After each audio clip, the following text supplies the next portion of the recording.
I don't know of any topic that has more support around here than the helping of small businesses. I think the biggest evidence of that is that every member of this body, I would venture to guess almost everyone, has at some point, gone back home and bragged about what we were able to achieve together in a bipartisan way. To remind everybody, this program has never existed before. It was put together in a bipartisan way with the ranking member, the senator from Maryland you just heard from. We worked on it, I think it was 6 or 7 days, and it wasn't a perfect program. And like anything new, this big, that fast, it had some hiccups. We worked in a bipartisan way with the administration to implement it. I'll say this without any reservation. It was by far the single most effective piece of that CARES package, and there isn't a day that goes by when I'm back in Florida or frankly anywhere in the country that I don't hear about it. I don't know anyone here who hasn't. Maybe you go, one of the most common themes when we go places is a small business owner that says PPP was a lifesaver, and then they ask, is there more on the way, because we're still struggling. That it's a lifesaver is without question. I mean, I look at Florida, over 430,000 of these PPP loans, which really in most cases are going to end up being grants, were made. That was $32 billion of relief into our economy. The ranking member's home state, 87,000. I looked at some other states just quickly on the way over here. Iowa, 61,000, and North Carolina, 129,000 of these were made. Michigan, 128,000. Arizona, 85,000. Colorado, 109,000 of these made. Montana, 23,000. State of Maine, where Senator Collins was a key part of all this, 28,000. Georgia, neighboring Florida, 174,000. I could go on and on. Other things we should be really proud about PPP is that, 2/3 of the loans, the grants, were under $50,000, which tells you about the size of these businesses. In fact, 70% of these were made to businesses that had 10 employees or less. By far the most effective thing that we did. You can look at the jobs figures. I have this chart up here just to show it. I mean, this was PPP and small business employment. If you look at the precipitous drop off into March, and then once PPP began to get dispersed, you see those numbers. As the dispersal goes up, the chart goes up. Now, perfect, no. Do we want it back up here? Of course. Are there businesses that didn't make it? Sadly, yes.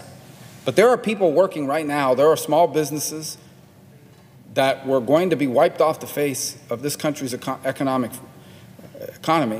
that are open to this day because of what we were able to do. But it expired, meaning you can only get it once. There was a date where it cut off. The ranking member wisely moved, and we all agreed, and were able to extend it by another month to help people apply. But now you can't go back. So what do you do? Now you're a business or a restaurant, for example. You used PPP once, you've expended that money over 24 weeks, and now you're in the same boat or potentially in the same place you were back in March and April. Money's gone, customers aren't back yet, and you're about to close, and people are about to get laid off. So we need to do a second round. And there's a lot of other things we can do for small business. I agree with that wholeheartedly. But this is one that I think we have to do because there's tremendous agreement. And the reason why it's not happening is because, number one, some people think it's leverage. Everyone likes PPP, so let's hold out on it. Let's not do it until it's part of a broader package of things unrelated to small business because it's so popular. It's the carrot that will bring everybody towards supporting the broader deal. That may have made sense back in May or June, but not now, not in October, not when we have long since expended the monies that these companies received, and now they're facing the same situation they were in back in March and early April. Now we have to do what we can. I don't think we can fall, unfortunately we have, but it's not very smart to fall into this habit of saying if we can't do everything, we shouldn't do anything. That's just across the board. There are a lot of other areas that we need to be provided COVID relief in. I agree with that, but we're not going to do it in 6 days. We should have done it a long time ago. It didn't come to that. But this is one piece that I think we could all agree on. And even for small businesses, and I only caught the tail end of what he was saying, the ranking member points to a lot of other things we could do to help small business. I agree with that. There are things beyond PPP that would help them. The fundamental challenge we have here is we have a limited amount of time to get this thing done. And I appreciate the idea that, well, the House already passed it.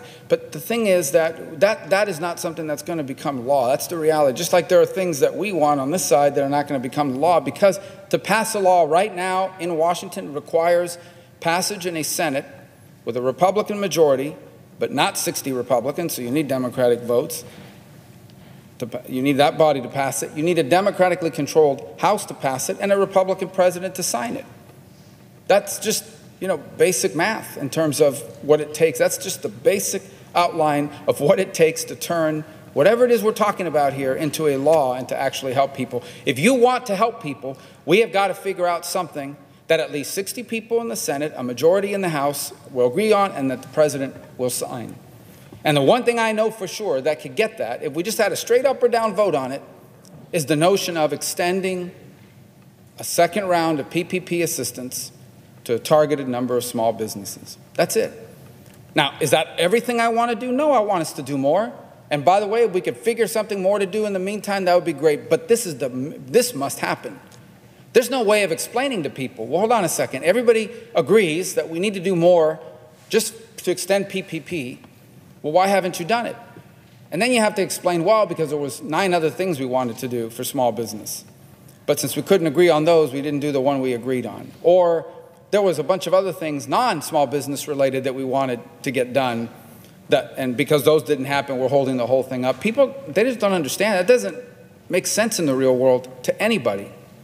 So the bottom line is this: we have a basic formula here that if we put aside those considerations, could get support, could pass pretty quickly. And the other issues, they're still going to be there, and we should do them too. But we shouldn't hold this up in order to do that. And that's what we're going to have a chance to do here in a few minutes.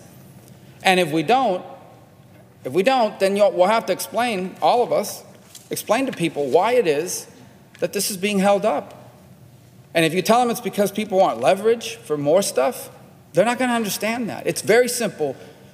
Anyone watching or anyone who watches this later, it's a very simple concept. We have before us right now the ability to help at the tune of close to $250 billion, millions of small business workers across this country and their employers, to keep them on payroll, to stay open for a few more months as we get through this pandemic. We have a chance to do it through a model that we know works, a model that was recently used, just re-upping that for a second round to a targeted number of small businesses under a certain number of employees facing certain revenue constraints. We even open it up, to some additional not-for-profits. We have a chance to do that. And then we've got all these other things that we should do as well. And we should do those too. But we shouldn't wait for those things to do this thing, to do this help right now. Because this is not theoretical.